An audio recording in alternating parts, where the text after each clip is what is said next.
With the name of Allah, the most merciful and the most gracious. So, dear students, today we will discuss the grammar. But before that, you should come to page number 16 and look at the words we discussed at. But let's go through it once again. On page number 16, glossary. The words that is exploration. Exploration means the act of traveling through a place in order to find out something about it or look for something in it. हम इसके बारे में बात कर चुके हैं. सियाहत नई नई जगहों के बारे में मालूमात हासिल करना, ऐसी जगहों की सैर करना और उसके बारे में जानकारी हासिल करना, इस अमल को कहते हैं exploration. Innovation, the introduction of new things, ideas or ways of doing something. यानी जिद्दत या तराज़ी जिद्दत इसे कहते हैं. Invention, the ability to have new and interesting ideas. Ijad. Hamlet, a character from Shakespearean play who would take too much time and thinking before taking an action. जैसे हमने कहा ना, वो काहिल आदमी जो ख्यालात में रहता है और जो अमली इंसान नहीं होता. Perpetual means continuing for a long period of time without interruption. यानी मुसलसल जो जारी रहता है एक तवील अरसे के लिए. Foresight, the ability to predict what is likely to happen and to use this to prepare for the future. Basharat यानी prediction पेशन गोई करना, बसारत वगैरह होना.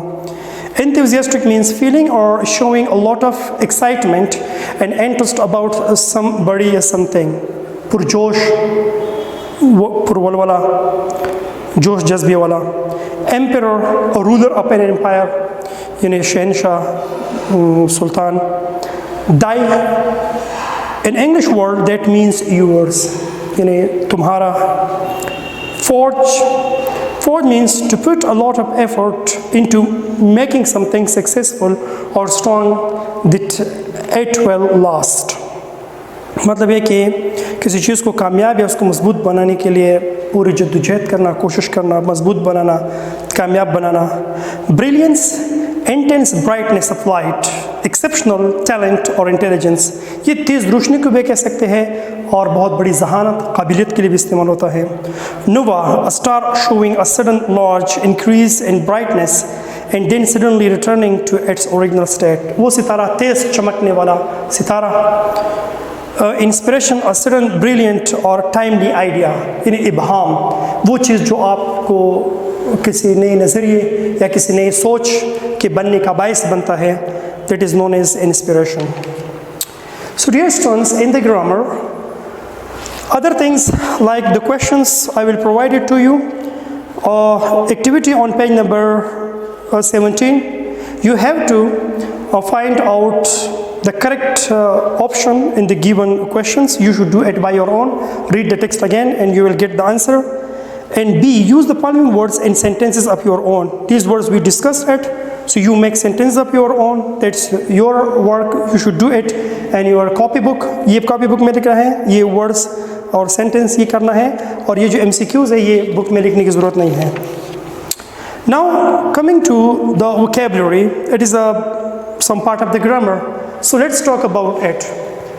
That is the topic of affixation. So in English we have two types of affixes. One is called prefix, the second one is called suffix. दो किस्म के affixation होते हैं. एक को हम कहते हैं prefix, दूसरे को हम कहते हैं suffix. What are affixation या what are affixes? These words don't have any meaning in isolated form. जब ये isolated form में होते हैं इसका कोई meaning नहीं होता. But when these words are joined with another words, so it changes the nature of the word, it changes the meaning, it changes the grammatical status. लेकिन अगर ये किसी दूसरे अल्फाज के साथ हम लगाते हैं तो ये क्या करते हैं, ये फिर करते हैं ये फिर उनके मीनिंग को तब्दील करते हैं. तो this is not prefix, it is suffix. ये हमारे पास suffix हैं और ये जो है एंड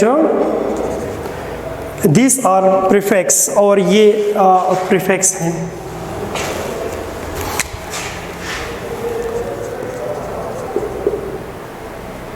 ये प्रीफिक्स है।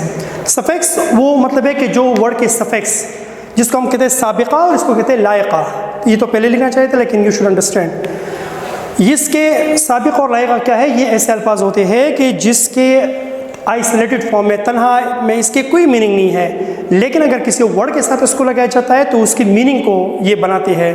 तो prefix it will be placed at the end of the word and prefix these will be placed at the start of the word. ये वर्ड के आखिर में लगाए जाते हैं, ये वर्ड के इब्तिदा में लगाए जाते हैं। और एफिक्सेस या एफिक्सेशन का क्या कैसे वर्ड्स होते हैं, ऐसे वर्ड्स जिसके आइसोलेटेड फॉर्म आइसोलेशन में कोई मीनिंग नहीं होती, लेकिन अगर दूसरे के साथ मिलाया जाता है तो इसकी मीनिंग बन जाते हैं। जैसे कि एबल, एबल अगर मैं लगाता हूँ टेरर के साथ, सो ये बन जाता है टेरेबल। टेरर बैकवर्ड है टेरेबल, सो इसका ये IBL able it form an adjective. अब इसका कोई मीनिंग नहीं है, लेकिन इसके साथ मिलाने से ये इसने एडजेक्टिव फॉर्म किया। जैसे कि फल केयर, या फॉर एग्जाम्पल केयरफुल, केयर के साथ जब मैंने लगाया फुल तो ये वह केयरफुल। या फॉर एग्जाम्पल लेस, मीनिंग के साथ अगर मैं लगाऊंगा, मीनिंग के साथ if I put it, so meaningless, जिसके कोई मीनिंग नहीं होता। less it has no meaning which is used as a suffix, but when it is placed with a word it changes the meaning. dom for example, free के साथ लगाओ इसको free तो क्या बन जाता है फ्रीडम। नेस, हैप्पी के साथ लगाओ, हैप्पी के साथ लगाएंगे तो हैप्पीनेस बन जाता है। तो suffixes are those words which are placed at the end of the word and it makes a word meaningful, it makes a word grammatically correct। ये किसी वर्ड को ग्रामेटिकली करेक्ट कर देते हैं, ग्रामेटिकल स्टेटस उसका चेंज कर देते हैं, और इसके आइसोलेशन में कोई मीनिंग नहीं होती। Now coming here to prefix, as I told that these words are placed at the start of a word। ये वर्ड के पहले लगाए जाते हैं। अन के कोई मीनिंग नहीं है, डिस की भी कोई, मिस, इन, एर, इसके कोई मीनिंग नहीं है एज अ प्रीफिक्स। लेकिन अगर वर्ड के साथ लगाओ मैं, फॉर एग्जाम्पल इसके साथ लगाओ हैप्पी, तो ये बन जाता है अनहैप्पी। देखिए इट फॉर्म अनदर वर्ड, ये एक वर्ड्स की स्टेटस को दूसरे वर्ड में चेंज कर देती है। फॉर एग्जाम्पल अगर मैं कहूँगा और for example happy, so happiness, happy it is adjective, इसके साथ नेस लगाया तो हैप्पीनेस नाउन बना दिया। So unhappy, dis for example disagree, dis के साथ अगर मैं एग्री के साथ लगाऊँ तो डिसएग्री बन जाएगा, एक मीनिंग देगा। Misunderstanding, misunderstanding. इसी तरह in, for example we can say enable, unable to understand. irrelevant, irrelevant। इस तरह एम भी है, आई एम, देखिए एम, इसको हम पॉसिबल के साथ लगाते हैं तो बन जाता है इम्पॉसिबल, तो ये एम जो है ये भी प्रीफिक्स है। So this is what we mean by suffix and prefix. इसको हम कहते हैं साबिका, इसको कहते हैं लायका। तो ये पहले आपको लिखना चाहिए था, ये बाद में लिखना चाहिए, लेकिन we just discuss it. I hope that you would understand it. The second topic, and it's all about the pronoun. So you are very much familiar with the word pronoun, that it is a word which is used instead of a noun. ये noun की जगह इस्तेमाल होता है। What is the function of a pronoun? इसमें ज़मीर का function क्या होता है? It avoids the repetition of a noun. ये नाउन की रिपीटिशन को जो है उसको ख़त्म कर देती है। For example if I talk about a person Aslam, Aslam is a good boy, तो मैं कहूँगी Aslam he gets up early, इसके बाद मैं लगाऊंगा he gets up early in the morning, he performs his prayer very regularly, तो उसके नाम के बजाय मैं ही लगाता हूँ। So what is a he actually I use for the name of Aslam. So इसने क्या किया, ये इसम की जगह इस्तेमाल, और इसने जो इसम की रिपीटिशन होती है बार बार, उसको ये क्या करते हैं, ख़त्म कर देती है। तो ही, शी, एट, दे, वी, ये तमाम जो है ये बतौर प्रोनाउन इस्तेमाल होते हैं। And in the book you must understand now in the there are different kinds of pronoun. उसमें एक जो है वो पर्सनल प्रोनाउन होता है, personal pronoun. So a personal pronoun it stands for 3 persons. याद रखिएगा पर्सनल प्रोनाउन के अंदर 3 पर्सन्स है, the first person pronoun, second person pronoun and third person pronoun. ये आपको समझना आपके लिए बहुत ज़रूरी है। First person pronoun a person who is speaking, ये एक मुतकल्लिम सीगा है। अ person who is a speaking, जो बात करता है, वो कौन है? आई, वी, और भी हम कह सकते हैं। इसका जो ऑब्जेक्टिव केस है जैसे कि मी है, अस है, ये तमाम जो है ये फर्स्ट पर्सन प्रोनाउन कहा जाता है। आई, वी, और, me, us etcetera. Second person pronoun a person who is spoken to, यानी जिससे आप बात करते हैं। A person who is spoken to, यानी वो कौन सा सीगा है? हाजिर सीगा। जिससे आप बात करते हैं वो मौजूद होता है, वो है यू है एंड यूअर। हम जिससे बात करते हैं कि यू एंड यूअर, इसका मतलब है कि द पर्सन इज प्रेजेंट, कि वो बंदा मौजूद है। So this is known as a second person. याद रखिएगा third person pronoun a person who is spoken of, जिसके बारे में बात की जाती है। तो जिसके बारे में हम बात करते हैं वो गायब सीगा है, यानी वो मौजूद नहीं है। वो क्या है? वो है ही, शी, इट भी है, इसी तरह दे है एट्सेट्रा। इसके फिर ऑब्जेक्टिव, इसी तरह हिम है, हर भी है, देम वगैरह भी है। These are known as third person pronouns. इसको कहते हैं थर्ड पर्सन प्रोनाउन। तो प्रोनाउन का मतलब क्या है? मिसाल के तौर पर प्रोनाउन के कुछ मिसाल और भी देते हैं हम। कोई भी व्हेन द कैट, एक मिसाल आपको ज़रा प्रोनाउन के हवाले से देता हूँ, आपको और भी ये समझ आएगा कि देखिए when the cat saw the rat it ran after it. ये देखिए when the cat saw the ran it ran after it. मैंने 2 नाउन इस्तेमाल किए हैं, कैट एंड रैट।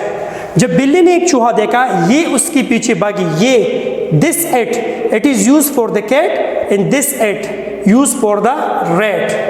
तो इसने क्या किया? ये 2 जो है नाउन की जगह इस्तेमाल हुए और सेंटेंस में इसने नाउन की रिपीटिशन को अवॉइड किया, नाउन की रिपीटिशन को ख़त्म किया। और फिर हमने बात की पर्सनल प्रोनाउन के हवाले से। तो personal pronoun stands for 3 person, first person, second person and third person. First person a person who is speaking, जो बात करता है, वो कहते हैं मुतकल्लिम सीगा, आई, वी, और, me, us. Second person a person who is spoken to, जिससे आप बात करते हैं, तो मतलब कि वो हाजिर सीगा है, यू, योर है। और तीसरे में third person pronoun a person who is spoken of, जिसके बारे में बात की जाती है, मतलब है कि वो गायब सीगा है, he, she, it, they, him, her, them वगैरह, ये हो गया। So this is what we mean by pronoun. फिर प्रोनाउन के मजीद classification, first, second and third person pronoun, ये आपको समझना है। और आज आपने समझा एफिक्सेशन। तो बेटा एफिक्सेशन 2 तरह के होते हैं। एफिक्सेशन या एफेक्सिस वर्ड्स वो वर्ड्स होते हैं जिसकी आइसोलेशन में, जो अकेले होते हैं, उसकी कोई मीनिंग नहीं होती, लेकिन अगर दूसरे वर्ड के साथ आप उसको लगाएं तो उसकी मीनिंग बन जाती है, उसकी मीनिंग में ये तब्दीली लाता है और उसके ग्रामेटिकल स्टेटस को भी बाज़ दफ़ा वो चेंज करते हैं।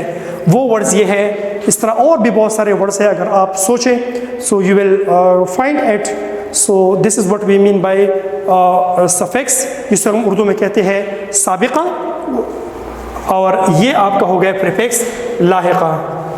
तो लायक और साबिक़े की कोई मीनिंग नहीं होती, लेकिन दूसरे वर्ड के साथ लगाने से उसकी मीनिंग बन जाती है और उस वर्ड के जो स्टेटस होती है या उसके जो ग्रामेटिकल स्टेटस होती है उसमें भी तब्दीली रुनमा होती है।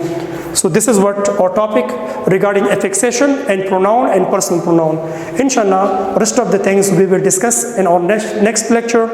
Just watch the video again and again, and if still you have any doubt, you can WhatsApp me, send me a message on WhatsApp. Inshallah, I will provide you more examples and more detail. Thank you very much.